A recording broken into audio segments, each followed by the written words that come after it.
Hello students, നമ്മുടെ angular momentum എന്ന chapter ആയിരുന്നു നോക്കിക്കൊണ്ടിരുന്നത്.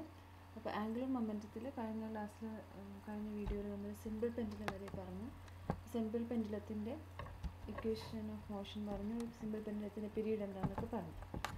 ഇനി നമുക്ക് നെക്സ്റ്റ് പഠിക്കാനുള്ളത് ഫിസിക്കൽ പെൻഡുലമാണ്. അപ്പോൾ ഫിസിക്കൽ പെൻഡുലം എന്ന് പറഞ്ഞു കഴിഞ്ഞാൽ സിമ്പിൾ പെൻഡുലം എന്ന് പറഞ്ഞാൽ നമ്മുടെ ജീവിതത്തിൽ എപ്പോഴും എൻകൗണ്ടർ ചെയ്യുന്ന ഒരു സാധനമല്ല. നമ്മളെപ്പോഴും സിമ്പിൾ പെൻഡുലല്ല, നമ്മളെപ്പോഴും നമ്മൾ ഓസിലേഷൻസ് കാണുന്നുണ്ടാകും. അപ്പോൾ ഒരു പെർട്ടിക്കുലർ പീരീഡിലുള്ള ഓസിലേഷൻസ് നമ്മൾ എക്സ്പീരിയൻസ് ചെയ്യുന്നുണ്ടാകും. പക്ഷേ അതൊന്നും സിമ്പിൾ പെൻഡുലമായിട്ട് നമുക്ക് എക്സാക്ട്ലി സിമ്പിൾ പെൻഡുലത്തിൻ്റെ മോഷനായിട്ട് റിലേറ്റ് ചെയ്യാൻ പറ്റില്ല. അപ്പോൾ കോമൺ ആയിട്ട് നമ്മൾ കാണുന്ന മൂവ്മെൻറ്റ്സ് എപ്പോഴും almost similar to simple pendulum എന്ന് പറയാം. അങ്ങനെയുള്ള ഓസിലേഷൻസിനെയാണ് നമ്മൾ ഫിസിക്കൽ പെൻഡുലം എന്ന് പറയാം. അപ്പോൾ any physical object that oscillates in a manner similar to simple pendulum can be considered as a physical pendulum. Okay, അപ്പോൾ നമ്മൾ സിമ്പിൾ പെൻഡുലത്തിനെ പോലെ ഓസിലേറ്റ് ചെയ്യുന്ന ഏതൊരു ഫിസിക്കൽ ഓബ്ജക്റ്റിനെയും നമുക്ക് എന്ത് പറയാൻ പറ്റും? ഫിസിക്കൽ പെൻഡുലം എന്ന് പറയാൻ പറ്റും. ഓക്കെ, അപ്പോൾ നമുക്ക് ഇങ്ങനെയുള്ള എക്സാമ്പിൾസ് ആയിരിക്കും നമ്മൾ ഒരുപാട് കണ്ടിട്ടുണ്ടാവുക. സിമ്പിൾ പെൻഡുലത്തിന് എക്സാക്ട്ലി സിമ്പിൾ പെൻഡുലം ആയിട്ടായിരുന്നു. നമ്മൾ സിമ്പിൾ പെൻഡുലം നമുക്കറിയാം, ഒരു ബോബ് ആയിരിക്കും, ഒരു മാസ്ലെസ് സ്ട്രിങ് ഉണ്ടാവും, അങ്ങനെയൊക്കെയാണ് നമ്മൾ പറഞ്ഞിരിക്കുന്നത്. അപ്പോൾ അങ്ങനെ അതിൻ്റെ പോലെ നമുക്ക് തോന്നുന്ന ഏതൊരു ഫിസിക്കൽ ഓബ്ജക്റ്റിൻ്റെ ഓസിലേഷനും നമുക്ക് എന്ത് പറയാൻ പറ്റും? ഫിസിക്കൽ പെൻഡുലം എന്ന് പറയാൻ പറ്റും. Okay, so now we R considering object which is of any shape. ഇവിടെ ഒരു ഇറഗുലർ ആയിട്ടുള്ള ഷേപ്പാണ് കാണിക്കുന്നത്. And it has A mass M. അപ്പോൾ അതിൻ്റെ ഷേപ്പ് നമുക്കറിയാം, സിമ്പിൾ പെൻഡുലത്തിൽ നമുക്ക് പീരീഡൊന്നും ഇതിന് ഡിപ്പെൻഡ് ചെയ്യുന്നില്ല, ഷേപ്പിനൊന്നും ഡിപ്പെൻഡ് ചെയ്യുന്നില്ല എന്നുള്ളത്. അപ്പോൾ അതിൻ്റെ മാസ് മാത്രം നമുക്ക് മതി. അപ്പോൾ മാസ് എന്ന് പറയുന്നത് എം ആണ്. And its centre of mass is at a distance L from the pivot. Pivot എന്ന് പറഞ്ഞാൽ എവിടെയാണ് നമ്മളിത് ഫിക്സ് ചെയ്തിരിക്കുന്നത്? പോയിൻ്റ് ഓഫ് ഓസിലേഷനാണ്. അപ്പോൾ പോയിൻ്റ് ഓഫ് ഓസിലേഷൻ ഇവിടെയാണ്. അപ്പോൾ ഇവിടുന്ന് ഉള്ള ഡിസ്റ്റൻസ് ആണ് എൽ എന്ന് പറയുന്നത്. സെൻറ്റർ ഓഫ് മാസിലേക്കുള്ള ഡിസ്റ്റൻസ് ആണ് L. On another quantity we need is the moment of inertia about the pivot, that is I into A. I suffix A. The motion is pure rotation about the pivot. അപ്പോൾ pure rotation ആണ് ഈ movement. Choosing the axis of rotation through the pivot, we find that the only torque that is acting is the torque due to gravity.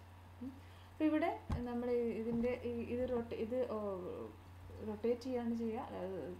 Rotation എന്ന് പറഞ്ഞാൽ നമുക്ക് ഈ about this point ആണ് ഇതിൻ്റെ oscillations ഉണ്ടാവുക. അപ്പം ഓസിലേഷൻസ് എടുക്കുകയാണെങ്കിൽ ഇതിൽ നമുക്കതിന് ടോർക്ക് ഉണ്ടാവും എന്നൊക്കെ നമുക്കറിയാം. അപ്പോൾ ടോർക്ക് എന്ന് പറയുന്നത് ടോർക്ക് ഡ്യൂ ടു ഗ്രാവിറ്റി ആയിരിക്കും. അപ്പോൾ ടോർക്ക് ഡ്യൂ ടു ഗ്രാവിറ്റി എന്ന് പറഞ്ഞാൽ അതിൻ്റെ വെയ്റ്റിനെ കൊണ്ടുണ്ടാകുന്ന ടോർക്ക്. അപ്പോൾ ഇവിടെ ടോർക്ക് എന്ന് പറയുന്നത് എന്തായിരിക്കും? നമുക്ക് force into the perpendicular distance ആണ്. അപ്പോൾ ഇവിടെയുള്ള ഫോഴ്സ് എന്ന് പറയുന്നത് വെയിറ്റ് ആണ്. ഇവിടുത്തെ സെൻറ്റർ ഓഫ് മാസ് നമ്മൾ എടുക്കുന്നു. സെൻറ്റർ ഓഫ് മാസിൻ്റെ weight it is acting downwards, that is W.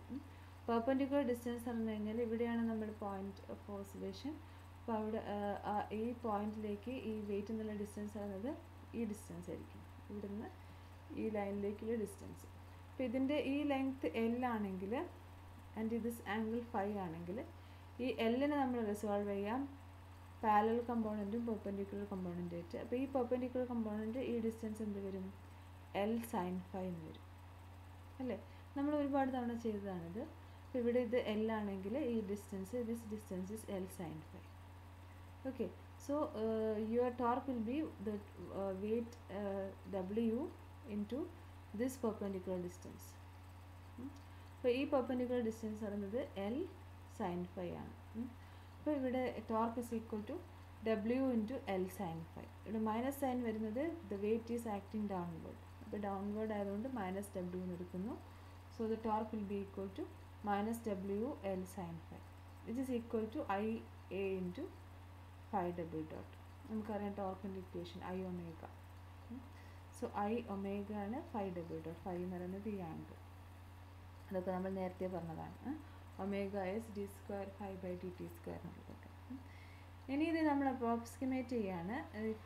The angle is very small, sine phi can be approximated to phi then your equation will be IA phi double dot ഇതിനെ ഈ സൈഡിലേക്ക് എടുക്കുകയാണെങ്കിൽ plus WL sign ഫൈക്ക് പകരം phi എന്ന് വരും.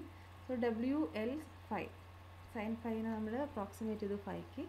W എന്ന് പറയുന്നത് weight ആണ്. Weight is equal to mass into acceleration due to gravity. So it is equal to mg അല്ലേ. സോ നമ്മുടെ ഇക്വേഷൻ എന്ത് IA phi double dot plus MGL phi എന്ന് വരും equal to 0.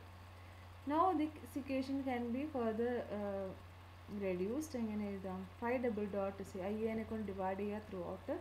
So phi double dot plus MGL by IA phi is equal to 0 എന്ന് എഴുതാം. ഈ equation this equation resembles a equation of simple harmonic motion. അപ്പോൾ ഈ equation ഒരു simple harmonic motion ഇക്വേഷനായിട്ട് relate ചെയ്യാൻ പറ്റും.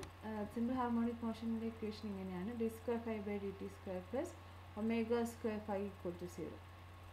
ഓക്കെ, അപ്പോൾ അവിടെ നമ്മളിത് കമ്പയർ ഈ രണ്ട് ഇക്വേഷനും കമ്പയർ ചെയ്ത് കഴിഞ്ഞാൽ നമുക്ക് കാണാൻ പറ്റും the angular frequency omega is equal to root of MGL divide by IA എന്ന് കാണാൻ പറ്റും.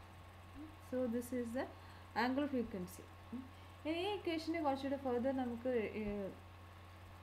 കുറച്ചും കൂടെ സിംപ്ലിഫൈ ചെയ്യാൻ വേണ്ടിയിട്ട് you can introduce term called radius of gyration. ഇപ്പോൾ റേഡിയസ് ഓഫ് ഗൈറേഷൻ എന്ന് പറയുന്നത് K ആയിട്ടാണ് റെപ്രസെൻറ്റ് ചെയ്യുക. It is the if the moment of inertia of an object about the center of mass is I0, the radius of gyration is defined as K is equal to root of I0 by m. അപ്പോൾ K is equal to root of I0 by m ആണ്. The radius of gyration എന്ന് പറഞ്ഞു കഴിഞ്ഞാൽ നമ്മളുടെ ഒരുപാട് many body system അല്ലെങ്കിൽ ഒരുപാട് particles ഉള്ള സിസ്റ്റത്തിനെ നമ്മളൊരു റെഡ്യൂസ് ചെയ്തിട്ട് നമ്മൾ ഒരു സിംഗിൾ പോയിൻ്റ് ഓഫ് മാസ് ആയിട്ട് നമ്മൾ കൺസിഡർ ചെയ്യുക. ആ പോയിൻ്റ് ഓഫ് മാസിന് നമ്മളുടെ പോയിൻ്റ് ഓഫ് ഓസിലേഷൻ എന്നുള്ള ഡിസ്റ്റൻസ് ആണ് ശരിക്കും റേഡിയസ് ഓഫ് ഗൈറേഷൻ എന്ന് പറയുന്നത്. And that is defined as the moment of ഇനേഷ്യ about it centre of mass divided by m is the mass of the object. Okay, so ഇവിടെ നമുക്ക് I0 is equal to mk square എന്ന് എഴുതാൻ പറ്റും. ഇനി I0 is the moment of inertia about the center of mass ആണ്. അങ്ങനെയാണെങ്കിൽ നമുക്ക് parallel axis theorem വെച്ചിട്ട് IA is equal to I0 plus ml square എന്ന് എഴുതാം. ഓക്കെ, IA എന്ന് പറഞ്ഞാൽ ഇവിടെ എന്താണ് centre of mass about the axis A. ഈ ആക്സിസ് എ എന്ന് പറയുന്നത് ഈ ആക്സിസിലൂടെയുള്ള സെൻറ്റർ ഓഫ് മാസ് ആണ് IA എന്ന് പറയുന്നത്. നമ്മൾ I0 എന്ന് പറയുന്നത് മൊമെൻ്റ് ഓഫ് ഇനേഷ്യ about the centre of mass. ഇതാണ് I0 എന്ന് പറയുന്നത്. ഇത് തമ്മിലുള്ള ഡിസ്റ്റൻസ് L ആണ്. സോ പാരലൽ ആക്സിസ് തിയറം വെച്ചിട്ട് നമുക്ക് IA is equal to I0 plus ml square എന്ന് പറയാം. ഇത് നിങ്ങൾക്ക് അറിയാം അല്ലേ, പാരലൽ ആക്സിസ് തിയറം എങ്ങനെയാണ് യൂസ് ചെയ്യാമെന്നൊക്കെ അറിയാം. So I0 is equal to mk square plus ml square എന്ന് വരും. ഇവിടുന്ന് നമുക്ക് ഒമേഗ is equal to എന്ത് എഴുതാം? ഒമേഗയുടെ equation എന്തായിരുന്നത്? root of MGL divided by IA ആണ്. അപ്പോൾ IAക്ക് പകരം ഇത് സബ്സ്റ്റിറ്റ്യൂട്ട് ചെയ്യാം. MGL divided by m into L square plus K square L square plus K square എന്ന് വരും. രണ്ട് എമ്മും ക്യാൻസൽ ചെയ്ത് പോകും അല്ലേ. ന്യൂമറേറ്ററിൽ നിങ്ങൾക്ക് ഒരു m ഉണ്ട്, ഇവിടെ ഡിനോമിനേറ്ററിൽ m ഉണ്ട്, ഇത് ക്യാൻസൽ ചെയ്ത് പോകും. So you will get omega is equal to root of GL divided by K square plus L square എന്ന് കിട്ടും. Okay, so this is the angular frequency of the oscillation. Okay, അപ്പോൾ ഇത്രയാണ് നമുക്ക് physical pendulum എന്നുള്ളതിനെ കൊണ്ട് പറയാനുള്ളത്. Okay, thank you.